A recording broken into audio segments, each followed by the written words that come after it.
Hi friends, कल हमने set exam की नोटिफिकेशन के हवाले से एक वीडियो अपलोड की थी जिसे आप सभी हजरात ने देखा है। ये एक बड़ी खुशखबरी है। गुज़िश्ता साल महाराष्ट्र में सेट एग्ज़ाम किसी सबब से नहीं हो पाया था। अब 23 जून 2019 को महाराष्ट्र और गोवा में MS set exam assistant professor के लिए होने जा रहा है, जो कि इन रियासतों का 35वां एग्ज़ाम है। आज हम आपके सामने प्रोस्पेक्टस जो कि 17 पेजेस का है, उसमें जो अहम बातें हैं वो आपके सामने पेश करने वाले हैं। इम्पोर्टेंट डेट्स पहले देख लेते हैं। एप्लीकेशन फॉर्म आपको 1 फरवरी से फिल करना है, जिसकी लास्ट डेट 21 फरवरी है।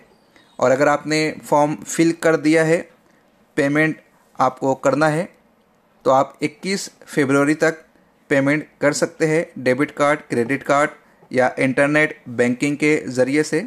अगर एप्लीकेशन में कुछ करेक्शन करना है तो 22 फरवरी से लेकर 28 फरवरी के दरमियान आप एप्लीकेशन में करेक्शन कर सकते हो। उसके बाद आपको अलाउ नहीं किया जाएगा। आपका जो हॉल टिकट होगा, एडमिट कार्ड होगा, वो 13 जून को वेबसाइट पर अपलोड कर दिया जाएगा। आप एप्लीकेशन आईडी और पासवर्ड के ज़रिए से उसे डाउनलोड कर सकते हो। और 23 जून को आपको मुख्तलिफ सेंटर्स पर एग्ज़ाम देना है। जिस सेंटर का इंतखाब आप करोगे, प्रेफरेंस के अकॉर्डिंग आपको सेंटर अलाउ किया जाएगा। कुछ इम्पोर्टेंट बातें प्रोस्पेक्टस में दी गई है, उसे आपके सामने पेश किए देता हूँ। एलिजिबिलिटी क्राइटेरिया यहाँ पर बताया गया है, जो कि बहुत ही ज़्यादा इम्पोर्टेंट है, क्योंकि 32 सब्जेक्ट में ये एग्ज़ाम होना है, इसलिए बहुत सारे स्टूडेंट्स में कन्फ्यूज़न है। सबसे पहले तो मास्टर डिग्री में यहाँ पर आपको 35% का होना बहुत ही ज़रूरी है। एक क्वेश्चन बार बार ये पूछा जाता है कि वो कैंडिडेट जो फर्स्ट ईयर मास्टर डिग्री में है, तो क्या वो फॉर्म फिल कर सकते हैं?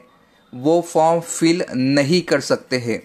जी हाँ, एक मर्तबा आप फिर सुन लीजिए। ऐसे स्टूडेंट जो मास्टर डिग्री जिनका सेमेस्टर 4 का पैनल है, यानी 4 सेमेस्टर में उनका एग्ज़ाम कंप्लीट होता है, वो लोग फॉर्म फिल नहीं कर सकते हैं। या फर्स्ट ईयर के स्टूडेंट फॉर्म फिल नहीं कर सकते हैं। आप अगर सेकंड ईयर में है, आपका 3rd सेमेस्टर चल रहा है, तो आप फॉर्म फिल कर सकते हैं। और जो लोग पास आउट हो चुके हैं, तो उन लोगों के लिए जो क्राइटेरिया है वो मिनिमम 55% चाहिए, या फिर अगर आप कैटेगरी में आते हैं तो एटलीस्ट 50% आपका होना चाहिए। ये बहुत इम्पोर्टेंट है, आप इसे नोट डाउन ज़रूर कर लें। उसके बाद आप देख सकते हैं सब्जेक्ट के लिए कौन कौन सा कोर्स चाहिए। आप अगर Marathi, Hindi, English, Sanskrit, Urdu, history, economics, philosophy, psychology, sociology, political science, defence and strategies study, home science, इनमें आप अगर एग्ज़ाम देना चाहते हैं, तो आपकी जो क्वालिफ़िकेशन है वो मास्टर डिग्री तक के होना चाहिए।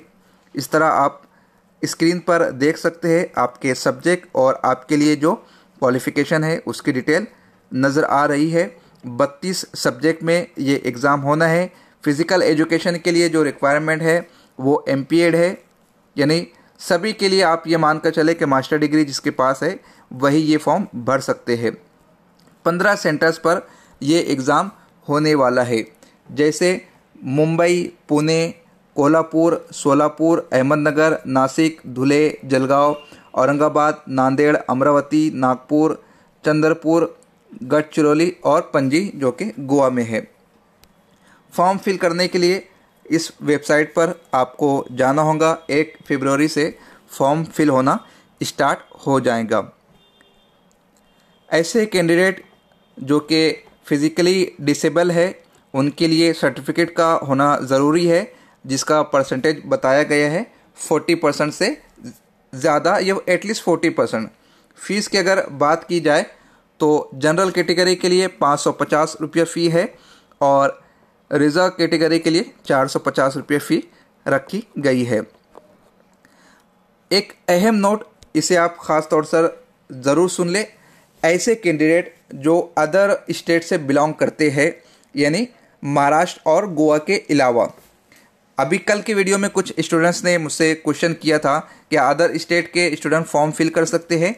जी हाँ, वो फॉर्म फिल कर सकते हैं, लेकिन अगर वो रिजर्व कैटेगरी में आते हैं तो वो महाराष्ट्र के लिए एज ए ओपन कैटेगरी उनका सिलेक्शन होगा, यानी वो ओपन कैटेगरी माने जाएंगी। अगर वो ओबीसी होल्डर है, एससी है, एनटी है, वो किसी भी कास्ट से बिलोंग करते हैं, तो वो यहाँ पर उन्हें जो रिजर्व कैटेगरी का बेनिफिट है वो नहीं मिलेगा। आमतौर से ये हर स्टेट में फार्मूला यूज़ किया जाता है।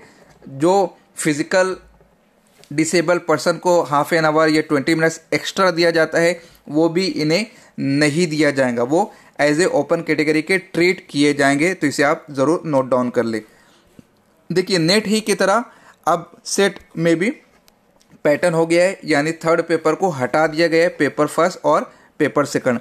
पेपर फर्स्ट जनरल सब्जेक्ट पर है, जिसमें 50 क्वेश्चन होंगे, सब के सब कंपलसरी होंगे, हर क्वेश्चन की 2 मार्क्स होंगी और 1 घंटे का समय आपको मिलेगा। यानी 50 क्वेश्चन आपको 60 मिनट में करने होंगे, जिसका टाइम सुबह 10 बजे से 11 बजे तक है। सेकंड पेपर में 100 क्वेश्चन होंगे जो कि सब्जेक्ट से रिलेटेड होंगे, लेकिन क्वेश्चन फॉर्मेट ऑब्जेक्टिव होंगे। हर क्वेश्चन 2 मार्क्स का, यानी 200 मार्क्स का ये पेपर होगा और इसके लिए आपको 2 घंटे का समय मिलेगा। यानी पेपर 1 और पेपर 2 कुल मिलाकर 300 मार्क्स का आपको एग्ज़ाम देना है। उसके बाद आपको ओरिजिनल OMR शीट निकलने से पहले इन्विजिलेटर को सबमिट कर देना है। बाद में यूनिवर्सिटी खुद आपके वेबसाइट पर आपकी OMR शीट अपलोड कर देती है, आप पासवर्ड के ज़रिए से उसे डाउनलोड कर सकते हो। यहाँ पर पासिंग क्राइटेरिया आप देख लीजिए। यहाँ पर जनरल कैटेगरी के लिए जो एग्रीगेट है, यानी पेपर फर्स्ट और पेपर 2 के दोनों मार्क्स मिलाकर एटलीस्ट 40% होना चाहिए और रिजर्व के लिए 35 होना चाहिए। देखिए, ये पासिंग, इसका मतलब आपने 40% ले लिया तो आप पास हो गए, ऐसा नहीं है। ये एलिजिबिलिटी क्राइटेरिया है। जितना ज़्यादा नंबर आप हासिल करोगे, मेरिट में जितना अच्छा आपका नंबर आएगा, आपके पास होने के चांस उतने ही बढ़ जाते हैं। इसलिए कि 6% स्टूडेंट ही सिर्फ क्वालिफाई करार दिए जाएंगे। तो इसको आप ख़ास तौर से याद कर ले कि सिर्फ 6% स्टूडेंट ही क्वालिफाई करार दिए जाएंगे। जैसा कि ऊपर हमने बता दिया कि 10 दिन पहले यूनिवर्सिटी के वेबसाइट पर आपका हॉल टिकट आ जाएगा, आपको वो डाउनलोड करना है। देखिए, एक मरतबा फिर आप वेबसाइट को देख सकते हो। 23 जून का आपको एग्ज़ाम देना है। तो ये कुछ इम्पोर्टेंट इंस्ट्रक्शन थी जिसे यूनिवर्सिटी सावित्रीबाई फुले पुणे यूनिवर्सिटी ने अपने ऑफिशियल वेबसाइट पर डिक्लेयर किया है, जिसको हम आपके सामने पेश कर रहे हैं। फिर ये कुछ जनरल इंस्ट्रक्शन है, आप हर एग्ज़ाम से पहले इसे देखते ही हो। तो आपको वॉच ले जाना अलाउड नहीं है, किसी भी तरह की टेक्नोलॉजी के जो मटेरियल है वो ले जाना आपको अलाउड नहीं है। वही चीज़ें जनरल इंस्ट्रक्शन यहाँ पर पेश की गई है। इंपॉर्टेंट पॉइंट्स तो हमने आपके सामने पेश कर दिए। फिर भी अगर कोई चीज़ आपके समझ में नहीं आती है तो आप कमेंट करें, हम आपके क्वेश्चन का आंसर देने की ज़रूर कोशिश करेंगे।